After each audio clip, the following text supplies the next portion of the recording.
I'm Corey Campbell. I'm the co-artistic director at the Belgrade Theatre, artistic director of Strictly Arts, and I'm an honorary member of the Royal Birmingham Conservatoire.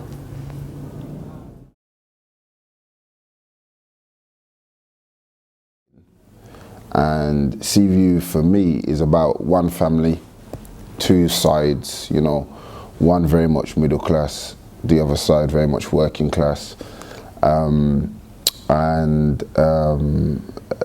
Both sides really wanting the best for themselves, both sides striving for what they deem as greatness, you know, and effectively one incident, one event that takes place for the family.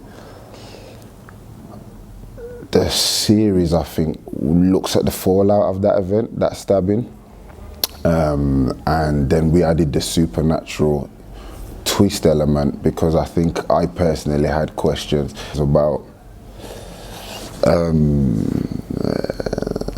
the stereotype around black families, in particular black working class families, and the kind of gang violence or violent crime or exploitation or whatever it might be that black families are often seen, black working class families in particular are often seen as being. And I had some questions for my own life, which I always ask, which is, if I could see the future, what would I have done differently? And I just used the series really to play out that scenario. And that's what I often do with my art, to be honest. My art is my expression, sometimes my therapy. And I use SeaView, a true story about somebody who was stabbed, and that particular event, to ask the questions about people's future and what it takes for somebody to change cognitively. And it's about a lot of things, I think. The work kind of is what it is. I think by the time you put it down on a page and given it away, you've given it away by then, and you just got to be comfortable with what comes out the other end. That's kind of like universal. Whatever happens is going to be what the universe allows to happen, or if you're religious, God, or whoever it is that's your deity, or the spirituality that you walk with. That's what I love about art. It's already very spiritual. Once you free it up, it just is what it is. You just got to go on the journey and see what comes out the other end, and hope that it's any good. And sometimes it's not, and that's okay too.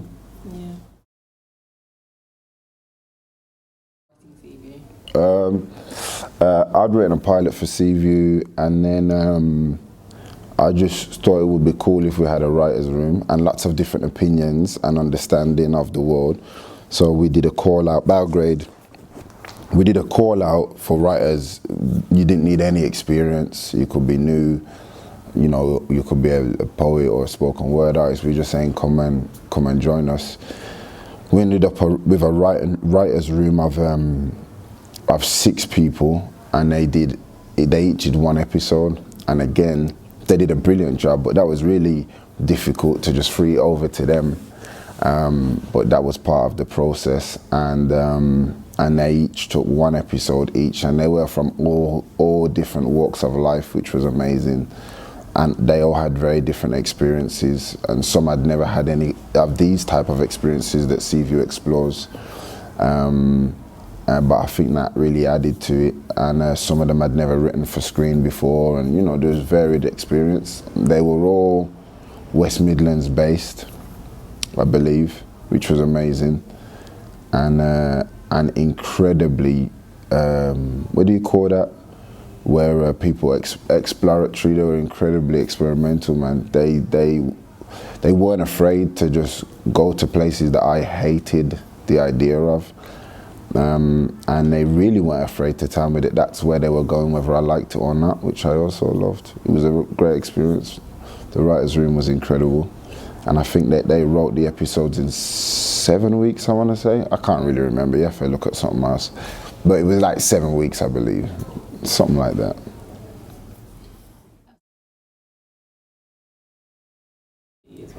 Yeah, wow. For a start, my goal going into SeaView was to make sure that we were able to offer credit as in film credits to people that don't necessarily have the experience or haven't been given an opportunity like SeaView held. In terms of bringing the community with me, I wanted to bring the music from the community and give opportunity, and still do want to give opportunity to artists, and make sure that local artists are being heard. Again, like I say, with the writers' room, make sure that it wasn't the usual suspects and that it was fresh faces that are talented and ready to develop. You know, in terms of the great work that Aisha's done with the Media Academy, that was also part of that journey and that process. And being able to offer the students, again, the ability to be on the set and work with some of these guys whose, you know, their accolades go far and wide, and have a lot of experience. And I think that the process of making it has been more important to me almost than the product itself, because that was, I've kind of already achieved it. That's probably why I said I didn't know, actually. I've kind of already achieved the thing I wanted to achieve through SeaView, which is to show people, many of whom were about to leave the industry, especially, you know, some of the crew that we have and the diversity of the crew. They weren't being given opportunity on drama, which was their love and their passion, and we managed to do that, and we managed to keep it local, you know. And when it's done, I do hope that people will not be able to say that they don't have the talent pool in the Midlands, or West Midlands particularly, because we got it here. And then I hope that somebody takes on the kind of blueprint that we've created and keeps it going, but gives everybody more money. Everybody deserved more money.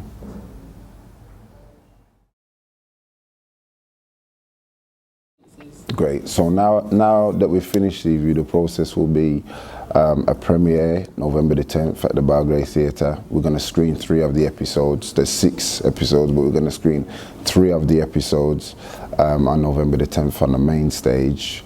That's going to be an all singing, all dancing premiere. I'm really excited for that, can't lie. Make sure you dress up, you know, you look good. I'm doing a red carpet thing, but I want the Pan-African colours still, so I'm going to switch up the carpet and that, boom, boom, boom. And then I believe for the rest of the week it has screenings in B2 as well, all 3 episodes again, and then it goes out to distribution.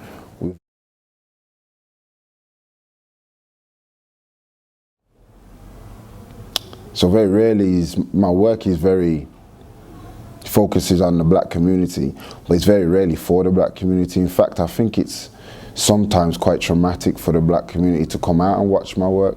Sometimes I feel so. But the work is to change the perspectives of people who aren't black, I find.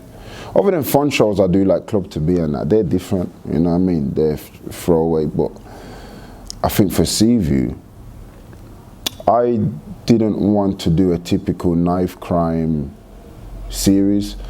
So instead of focusing on the crime, I wanted to focus on the fallout of that. I wanted to create a family drama that was black as opposed to a crime drama that was black, you get me? But I don't like shying away from the fact that I come from a community, and I mean my direct community now, as in where I was living and where we grew up and where we moved to and all of that kind of stuff.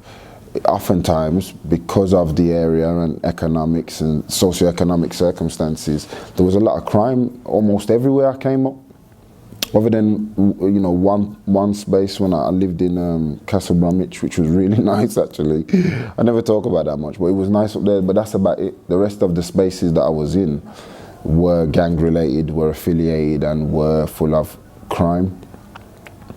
And so what, am I supposed to not give my lived experience and narrative for fear of the stereotype? No, I'm not supposed to do that.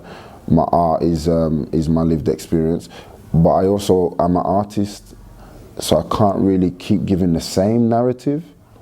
So you have to find some dynamic choices to make your lived experience or the thing that you're most passionate about in your art to make it unique. Like, how do you create a unique world out of knife crime?